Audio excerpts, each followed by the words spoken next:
to my channel. Today's tutorial is going to be Harley Quinn zombie infection. She still really looks like Harley, but she is changing. I'm gonna be honest with y'all, it took me about 45 minutes to get this thing in my eye. I have never had contacts in my eyes before, ever. So my husband wears contacts, so I had to call him in for reinforcements, and hopefully if you know how to wear contacts, it's not that difficult. But for me, it was a whole new world. So anyway, it really finishes the look if you really want that kind of transforming zombie effect, but you don't have to do this look with a contact. Even just eliminating the eyebrow really kind of gives it a creepy factor. If you want to just do the traditional Harley Quinn pretty makeup and not have the zombie bit going on, you can do the exact same thing I did on this side and repeat it over here without the heart and the tattoo. And you can do that with blue eyeshadow and just repeat it on the other side exactly the way I did this side. It's really a pretty simple Halloween makeup. If you enjoy the video, please give it a thumbs up. If you have any questions about any of the products, please leave it down in the comments below. I love to respond to your comments and questions. Halloween has always been one of my very favorite holidays. I absolutely love getting dressed up. My husband and I actually met at a Halloween event, so this is really fun for me. Tag me in your pictures at Crystal Hoyt Beauty on Instagram, and be sure to subscribe and come back and see me soon. Thanks so much, guys. Y'all have a happy Halloween. Okay, to start, I'm going to begin by covering up my brow with the Anastasia Brow Fix Brow Wax.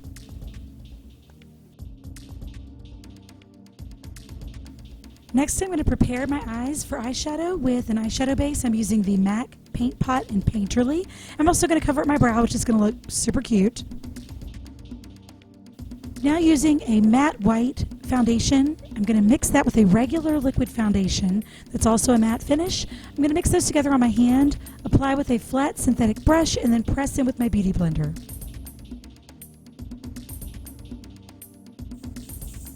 And I'm going to lightly set with a little bit of translucent powder.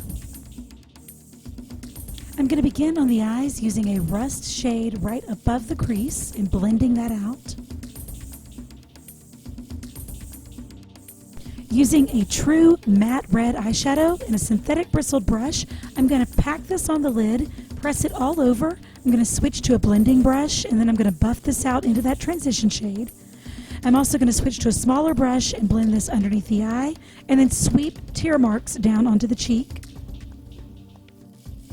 Now, using a really deep burgundy shade, I'm going to use the same brush I used on the lid, and I'm going to take this just into the crease, and then I'm going to buff this out above the crease, almost up to the brow bone. Now, using a brow brush and a darker brown eyeshadow, I'm going to darken the brow and fill it in more. Using that same brown shadow, I'm going to use an angle brush and sculpt out a little bit on my cheekbones, temples, side of my nose, and then blend that out with my beauty blender. I'm rimming my entire eye with a black eyeliner pencil, and then I'm going to go back with the pencil brush and smudge that out. Here I'm just pulling that red shadow down onto the cheek a little further. I'm going to be using two matte liquid lipsticks to create the lips, starting with the bold and bright shade first, and then going around the edges with a more deep, rich matte.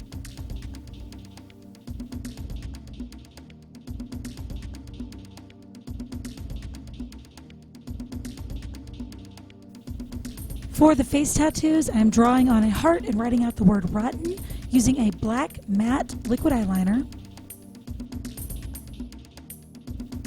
Now, adding a couple of coats of mascara and a set of false lashes, our pretty Harley red side is completely done.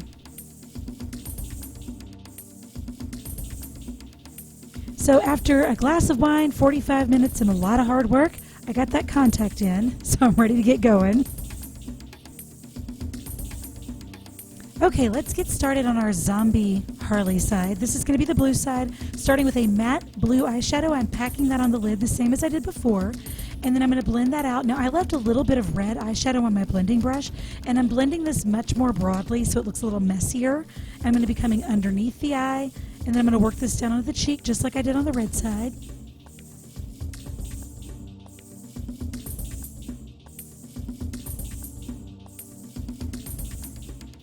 And then I'm really going to blend this out.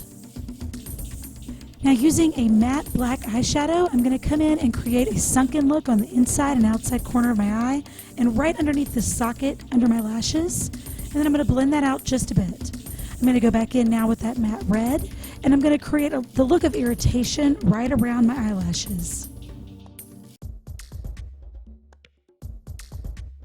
This is a zombie or undead skin set that I've picked up. You can pick these up at any Halloween store this time of year usually, or any place that caters to theater makeup that may have a zombie or an FX kit.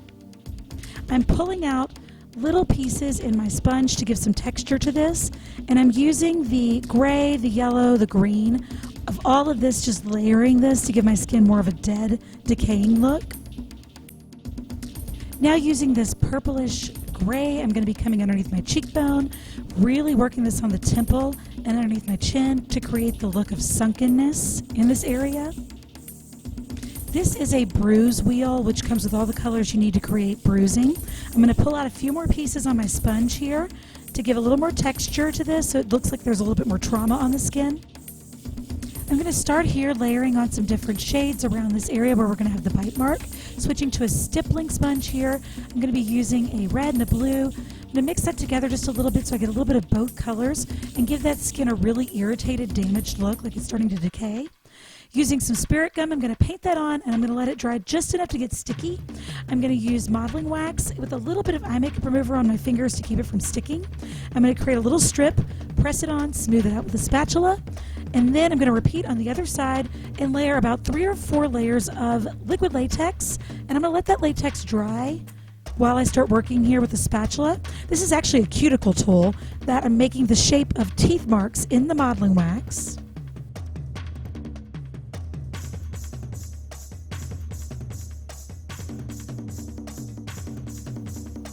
Here I'm adding a little more liquid latex. I'm going to come right in the middle here, and I'm going to layer quite a bit of latex and then add a little bit of cotton to just give it a really gory texture.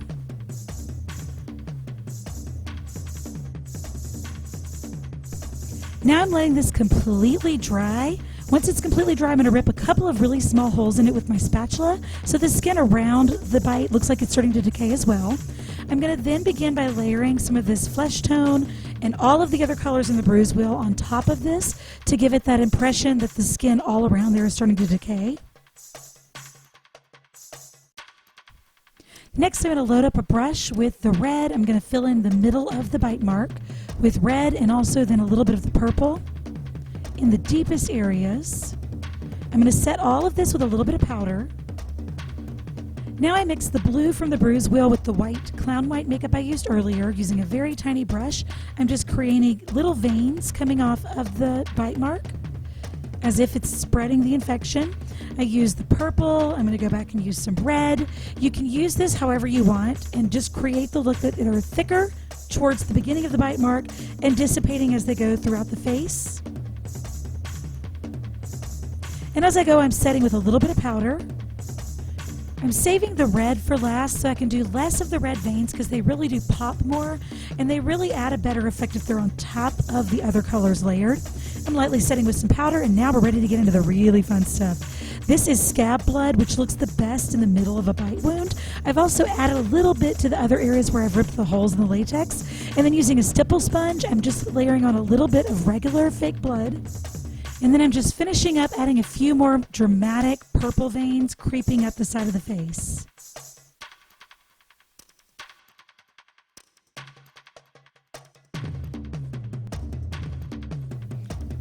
There's our infection. Hi, boys. I'm not just one of your many toys. You don't own me.